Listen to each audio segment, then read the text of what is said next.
hands-on mother or the overbearing mother-in-law because she's bigger fish to fry, so to speak. So she's been involved a little bit in just the overall consulting with Chelsea, we're hearing, but Chelsea obviously has people. She's hired a wedding planner to make this go all right. And Chelsea also is being very hands-on. In fact, it's really her, she's the one who's dictated that details don't go out. She wants it very private. She doesn't want the press. In fact, as of this moment, they haven't even decided yet if they're even going to release a wedding photo, like that one official wedding photo afterwards. Chelsea really wants it low-key and doesn't want anyone to know. And, unlike many sort of celebrity weddings, and you see, paparazzi photos from choppers, the outside, this wedding is going to be under 10, way back from the road of this mansion. So there's going to be no sort of clandestine photos that get leaked. David Kaplan, always great to have you on. Thanks for all that. All right, thanks a lot, Marcia. A celebrity contractor wants to help hammer home improvements to Aboriginal housing. And as CTV's Jillian Taylor reports, Mike Holmes and the Assembly of First Nations are working on a new project to help address the poor housing conditions on reserves. Canada's most trusted handyman certainly knows how to draw a crowd. So exciting. I love Mike Holmes. Mike Holmes was in Winnipeg, not to overhaul any houses, but to create new and better housing in First Nations communities across Canada. We need to change the way we do things. Holmes and National Chief Sean Atleo have developed a new pilot project to improve living conditions for First Nations people. It's about raising the awareness so that we can get to the heart of the challenges that we face. Atleo says First Nations face a housing crisis across the country. Mold, overcrowding, and unsafe drinking water are only some of the issues. Here we are in Canada, and here we have places that we got to give them water advisory. Are you freaking kidding me? The pilot project will retrofit existing homes and build new homes in First Nations communities while incorporating green technologies and clean energy sources. Holmes says the projects will be LEED certified, but the million-dollar question, who is going to be paying for the pilot project? Mike, I'm going to be giving an awful lot of my life and my company into this because it's for the right reasons. The first community hasn't been picked yet, but Holmes says there is a list of communities under consideration. He says the decision can't be a quick one because it needs to be well thought out. If we don't start this right, we're going to make mistakes, and I'm not about making mistakes. Chiefs of the annual General Assembly are happy with the announcement. I hope that he can send a strong message to educate people. This pilot project will also help to employ people living on First Nations, as well as generate revenue from utilizing new technologies like solar power. Jillian Taylor, CTV News, Winnipeg. There's a new talk show headed to television, and it's going to be similar to The View with a celebrity spin. The title of the show has not been announced, but 6 female co-hosts have. The lucky ladies include Sharon Osbourne, The Apprentice's Holly Robinson Peete, and the King of Queens actress Leah Remini. The show will replace As the World Turns when it airs for the last time in September. It will be Mom's view of entertainment and news. There is no end, it seems, to the scandal involving Mel Gibson and his estranged girlfriend. Detectives in Los Angeles say they are now looking into extortion charges against the actor's ex, Oksana Grigorieva. A spokesman for the Sheriff's Department confirmed the investigation, but said little else today. Earlier this month, police interviewed Grigorieva after she claimed Gibson abused her during a fight in January. The two are locked in a bitter custody battle over their infant daughter. As we head to break, we take you to Palm Beach, Florida, where Conrad Black is spending his first night of newfound freedom. The gated Oceanside mansion is where Black's wife, Barbara Emile, was staying on a part-time basis while he was in jail. Black no longer owns the home, but he can stay there until September. Stay with us. Our top stories are next.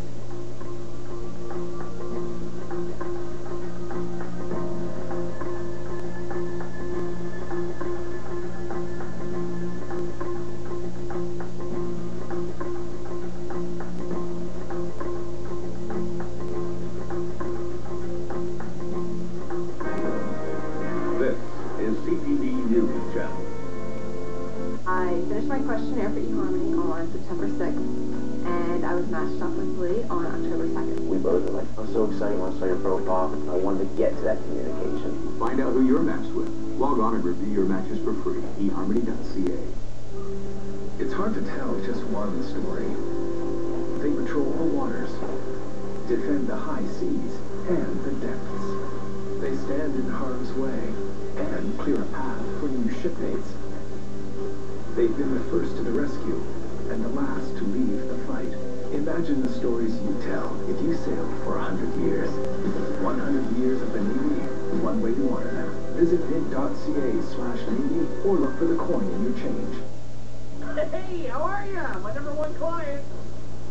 You've been better. Well, you should look at the numbers that I've prepared for you. So I'm just getting to the office now, and I'm booting up my computer. Oh, the road is full of bad drivers. But you're not one of them. If you're 50 and over with a good driving record, you should be rewarded for your years of experience on the road. And this is why you can save up to $400 per year on your car insurance through Great Power. Insure your car and your home through Great Power. You could save even more. Yeah, just heading into a meeting. We'll have to have you and your wife Shirley over for dinner. Cheryl. We can't make the bad drivers go away. But we can reward the good ones like you.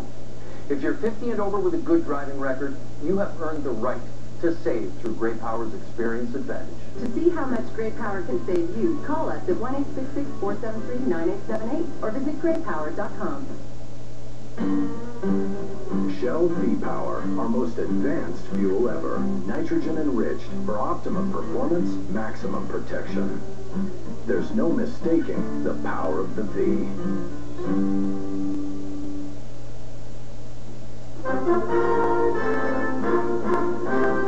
Tonight, back on the outside, Conrad Black leaves prison behind. From gray cell to swanky mansion. I am very pleased he's getting out. What happens next, and just who paid the $2 million bail? Are you comfortable putting up the money? Incensed over the census, the head of Statistics Canada quits over the government's controversial changes. And stellar discovery. We are doubling the accepted upper limits to how massive the star can be. The celestial beast that puts a new spin on the sun. It's incredibly significant, right?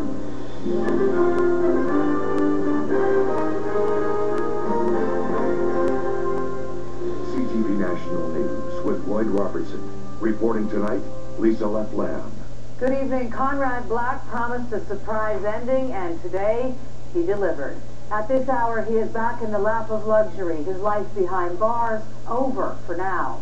Like his fall from grace, Black's return to civilian life was filled with drama, from his furtive exit out the back door of a federal prison to this triumphant return through the gates of his oceanfront mansion in Palm Beach. Here he is, the first public glimpse of the 65-year-old former media tycoon as he arrived home. Black, still in his prison-issued white t-shirt, ignored the gauntlet of media swarming his SUV. Let's get right to CTV's Paul Workman near that Florida estate. Paul, tell us about today and what must have been for Conrad Black the moment he has been dreaming of for years. Well, he was obviously watching the proceedings in Chicago as we were to see what the bail conditions were going to be. And once that had happened, they were transmitted to the prison officials in Coleman, Florida, where he's been for the last couple of years, and they started the process of his release. They really didn't give us very much help through the day. They kept saying, we just don't know, we just don't know. And sometime early in the afternoon, a black limousine drove into the entrance of the prison. We figured, oh, okay, it's finally come to take Conrad Black home. Is Barbara O'Neill, his wife, inside? Again, there was no information from the prison at all. And then sort of about an hour later, Conrad Black was suddenly gone. Unheard, unseen, unannounced. I called the prison, finally got an official who, yes, it confirmed that, in fact, he had been released. He was no longer in their custody. So this rich and powerful media baron was able to give the media the slip with a little help from prison officials, of course. And then some hours later, the same limousine pulled into the driveway of Conrad Black's spectacular mansion here, and there he was in the back seat wearing a white t-shirt and a pair of white jogging pants, looking very relaxed and obviously very happy to be home. So after more than 2 years in this little prison cell, probably with a stainless steel sink and a stainless steel toilet, here he was back in this amazing, amazing mansion that he once used to own, living the kind of life that he enjoyed so much before. But for how long? Paul Workman in Florida tonight. While Conrad Black is out of jail, he's not quite home free. His next stop is Chicago to face the judge who first convicted him then let him go. With more on the costs and conditions of Conrad Black's release, CTV's Richard Madden reports now from Chicago. His lawyer was all smiles leaving the federal courthouse. I am getting out. Out after more than 2 years at this Florida prison, Conrad Black now released on a $2 million bail, secured by his old friend, newspaper baron and philanthropist Roger Herzog. He's now on the hook should Lord Black ever violate his bail. Are you comfortable putting up the money? Goodbye. Black won bail after challenging a separate court decision that changed the definition of fraud, one of the 2 charges Black was convicted for. But with bail, the judge set conditions. Black can't travel outside the United States, he can't carry weapons, and the judge will review his finances for any changes in net worth. Legal experts say it's unlikely Black will ever see another day in prison. Because you figure he's already done 2.5 years, when they come around to retry him, if they do,